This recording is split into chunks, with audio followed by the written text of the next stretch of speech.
오늘은 런닝화, 카본 플레이트 슈즈는 열심히 찾으시면서 정작 내 발목의 안정성 체크해 보셨나요? 신발이 아무리 좋아도요, 이 지지대인 발목이 무너지면요, 기록은커녕 부상만 남는다고 합니다. 오늘은 러닝을 취미로 하시는 분들 특히나 관심 있게 지켜볼 주제인데요. 바로 발목 불안정증입니다. 요즘은 진짜 거의 모든 분들이 러닝을 한다라고 해도 과언이 아닌 것 같아요. 원장님 혹시 평소에 러닝 하시나요? 시간 될 때 하고 있습니다. 그래도 러닝을 하시네요. 네, 조금씩 하고 있습니다. 진짜 많은 분들이 요즘 취미로 러닝을 하시는데요. 근데 또 많은 분들이 발목을 또 러닝하다가 다치세요. 심지어 다친 후에도 또 다치고 또 다치고 이렇게 반복되는 경우 많은데요. 발목 불안정증이 정확히 어떤 질환인가요?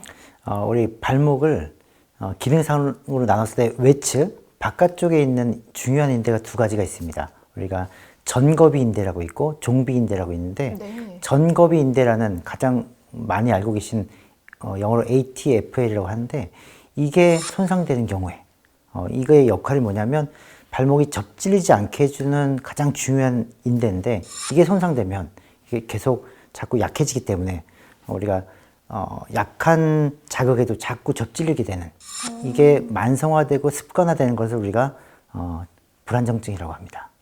정확히 지지대가 발목이 안정화가 안 돼 있는 상태에서 좀 자주 다칠 수가 있겠네요. 네, 그래서 제가 표현하기로는 그 인대를 아주 짱짱한 노끈이라고 표현하거든요. 네. 근데 처음에는 짱짱하지만 자꾸 접질리다 보면 그 노끈의 가닥이 뭐 1000가닥이라고 치면 10가닥, 20가닥 조금씩 이제 해지고 찢어지기 시작합니다.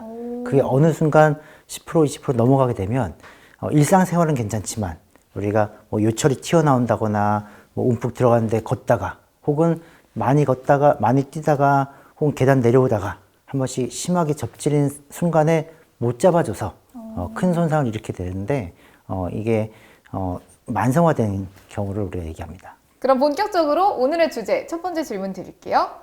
평발이나 요족 같은 발 모양이 발목을 자주 접지르는 근본 원인일 수 있다. O일까요? X일까요? X입니다. 이 답변은 X고요. 네. 과거에 크게 접지른 적이 없다면 불안정증이 생길 일은 전혀 없다. 이것도 X입니다. 둘 다 X인가요? 네. 평발이나 요족이 발목을 자주 접지르는 근본 원인 아니다라고 하셨고요. 또 과거에 크게 접지른 적이 없다면 불안정증이 생길 일은 전혀 없다도 X. 두 개 다 좀 의외이기도 한데 어떤 건가요? 우리 평발이나 요족의 경우에는 아무래도 그 안정성에 영향을 주긴 합니다. 네. 왜냐하면 우리가 아치가 어느 정도 있냐에 따라서 주변에 잡아주는 인대의 역할이 좀 바뀌긴 하는데 그렇다고 해서 그 인대의 역할이 더 과부하가 생긴다거나 혹은 인대가 손상이 잘 된다거나 하진 않고 또 요족이나 편평족이 아닌 일반 우리가 정상적인 발에서도 오히려 과사용을 하게 되면 그게 불안정증을 일으키는 주된 요소입니다. 네. 그리고 우리가 한번 심하게 접질리지 않았다 하더라도 아까 말씀드렸듯이 이게 서서히 손상되는 경우가 더 많기 때문에 우리가 한번 접질려서 끊어지는 것보다 우리가 옷을 제가 옷으로 표현하는데 네. 옷이 어디에 긁혀서 한번 찢어지는 경우도 있지만 사실 오래 입어서 밑단이 해지듯이 그렇게 손상되는 경우가 우리가 불안정증이 더 많다고 보면 됩니다. 그럼 오히려 한 번에 크게 접지르는 것보다 살짝씩 뭔가 다치는 게 더 결정적일 수 있다 이런 말씀이신 거죠? 이해가 됐습니다. 네, 러닝 하시는 분들은 이번 질문 꼭 잘 들으셔야 될 것 같아요. 달리기 시작할 땐 아픈데 막상 몇 킬로미터 뛰고 나면 안 아프다면 이건 단순 근육통이다. O일까요? X일까요? X입니다. X인가요? 네. 뛰다 보니 안 아프면 좀 다 나은 줄 알고 막 좋아했는데 그럼 안 되겠네요? 네. 왜 이런 건가요? 우선 우리가 달리기 전에는 그 근육들도 경직되어 있고 네. 그런 문제가 이제 달리면서 경직이 풀어지고 스트레칭이 되면서 오히려 더 편하다고 느껴지는 경우가 있는데 그 스트레칭의 효과지 이게 단순 근육통이었고 좋아지는 건 아닙니다. 우리가 처음 시작할 때 아픈 것 자체가 문제가 있는 거고 그리고 그게 경미한 경우는 이렇게 풀리면서 좋아질 수도 있지만 오히려 운동이 끝난 후에 다시 아파지고 더 아파지는 경우가 많습니다. 그래서 정확히 말씀드리면 초반에 아팠다가 운동하면서 괜찮았다가 다음날 되니까 또 아프거나 더 심하면 이건 단순 근육통이 아니라 네. 오히려 손상이 있는 것이 더 가능성이 큽니다. 그렇다면 저희가 근육통하고 발목 불안정증하고 좀 구분할 수 있는 증상들이 있을 것 같아요. 어떤 것들이 있나요? 근육통은 통증이 메인이고요. 네. 동반하고 발목 불안정증에서도 통증이 올 수 있지만 병원을 올까 말까 싶을 정도의 상황에서는 사실 통증보다는 기능이 떨어지는 경우가 더 많습니다.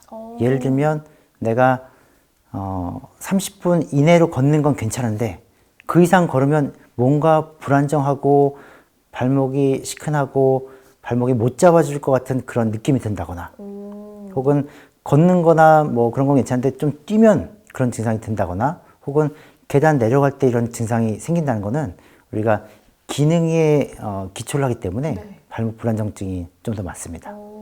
다음 질문 한번 드려보겠습니다. 인대가 80% 이상 파열되면 반드시 수술을 해야 한다. O, X? 세모입니다. 세모요? 네. 세모 기억하겠습니다. 또 다음 질문이 있는데 체외 충격파는 만성 통증에 효과가 없다. X입니다. X.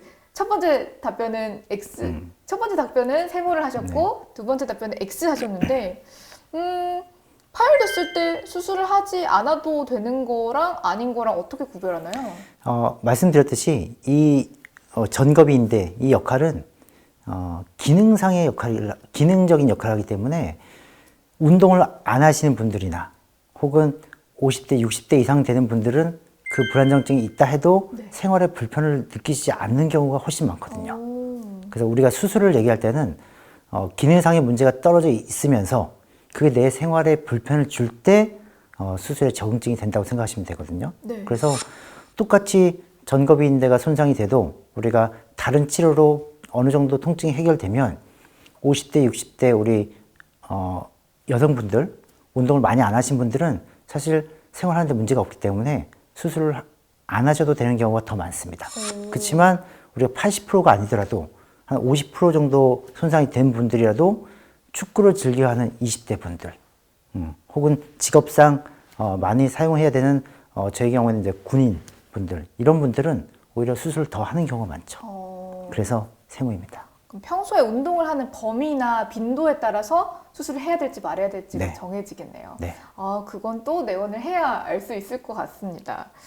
그렇다면 또 체외 충격파는 만성 통증에 효과가 없다 X라고 하셨잖아요. 효과가 있는 거죠? 네, 우리가 만성적으로 이 불안정증이 생기면 우리 몸은 다 보상작용을 하기 때문에 네. 그 발목 인대가 하던 역할을 주로 누가 하냐면 우리 복숭아뼈 뒤쪽에서 종아리로 올라오는 비골건이라고 있는데요. 이 근육이 많이 하게 됩니다. 그래서 불안정증이 오래되신 분들은 처음에 내원하셨을 때 이 불안정증에 대한 기능적인 건 잘 이해 못 하시기 때문에 그 뒤쪽 종아리 근육이랑 발목 뒤쪽이 아프다고 또 표현하시거든요. 그래서 그 부위가 체충격파가 도움이 많이 되기 때문에 네. 오히려 기능적인 측면보다는 통증을 없애는 데는 충격파가 도움이 많이 되고요. 네. 그래서 그렇게 해서 도움을 받고 그 다음에 또 근력 운동을 하면 우리 불안정증을 예방할 수 있습니다.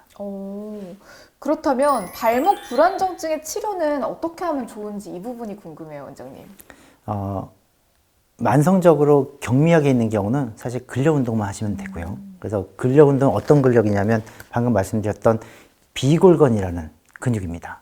그래서 그 근육을 우리 세라밴드를 이용해서 밖으로 돌려주고 버티고 이런 동작을 하게 되면 이게 그 예방과 치료가 많이 되는데 만약에 경미하게 있다가 한번 심하게 접질렀다 이런 경우에는 급성기 치료가 필요합니다. 급성기 치료는 1주에서 2주간은 저희가 발목을 고정시켜놔요.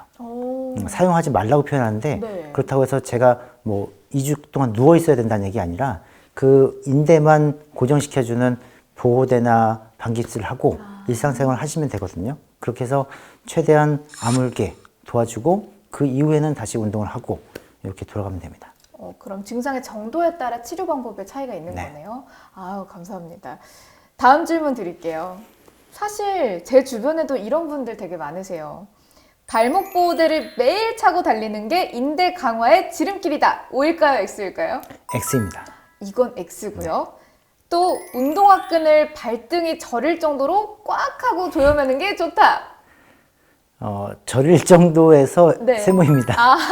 저릴 정도까지는 아니다라는 네, 꽉 말씀이신 매는 거죠? 건 중요합니다. 오, 그러면 첫 번째 질문 드린 게 좀 잘못 알려진 정보인 것 같은데 매일 차고 달리면 안 좋은 건가요? 우리가 어떤 보호대를 계속 차게 되면 그 부위가 약해집니다. 오.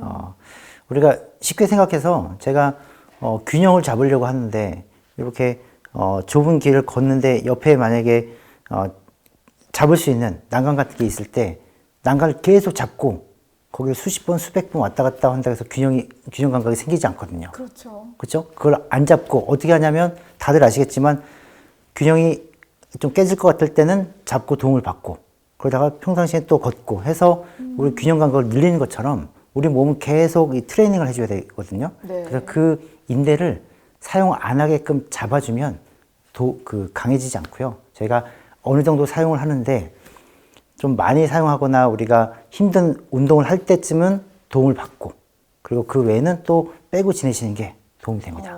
계속 차시면 오히려 장기적으로는 약해질 수가 있어요. 강화가 아니라 오히려 약화가 네. 될 수 있다라는 말씀이시네요. 그러면 운동화 끈은 저릴 정도는 아니고 꽉 조여매는 건 맞다 이 말씀이신 그렇죠. 거죠? 운동화도 사실 러닝을 하게 해주는 그 쿠션 역할을 해주지만 또 하나는 발목이 돌아가지 않게끔 잡아주는 안정성의 기능도 하게 되는데 우리가 불안정증이 있을 때 우리 발과 운동화 사이에도 유격이 생겨버리면 그걸 또 잡기 위해서 그 전거비인대가 일을 2배로 하게 되거든요. 그래서 우리가 전거비인대를 보호하기 위해서는 발목과 발이 어느 정도 유격이 없게끔 하나로 된 상태로 매주시는 게 좋습니다. 요즘에는요 발목 불안정증 이걸 겪고 계시는 분들 많으신 것 같아요. 이 증상 예방하려면 어떻게 하면 좋을까요? 우리가 잦은 사용으로 생기는 그런 질환들은 그 사용을 빈도를 줄이는 게 어느 정도는 필요합니다. 그렇다고 해서 우리가 뭐 생활을 제한할 정도는 아닌데요. 발목 불안정증이 있으신 분들이 그 얘기를 들어보면 다 과도하게 운동을 하거나 혹은 안 좋은 자세, 우리가 제일 안 좋은 자세는 이 앞바다리, 양반다리를 하게 되면 발목이 꺾이잖아요. 그런 자세, 혹은 쪼그리고 앉아서 버티는 자세, 이런 운동이나 이런 걸 하게 되면서 문제가 생기기 때문에 사실은 그런 걸 계속 하고 싶어 하신 분들은 그 다른 근육들을 키우셔야 됩니다.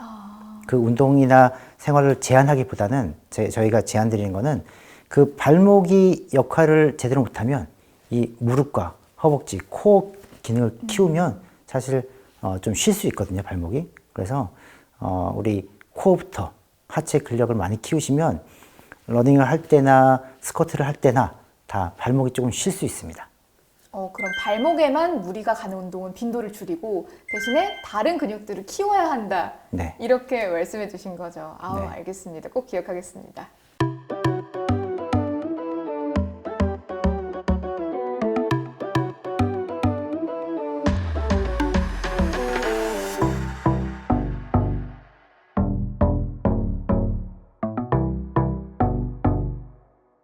지금 오늘도 열심히 달리고 계신 분들 오늘 이 영상 내용 잘 들으셨나요? 발목이 불안정하면요 인생의 즐거움, 러닝에 발목 잡힐 수가 있습니다. 오늘부터는요 흔들림 없는 발목으로 차원이 다른 질주 하시길 바랄게요. 영상이 도움되셨다면 같이 달리고 있는 크루원들께도 꼭 공유해주세요.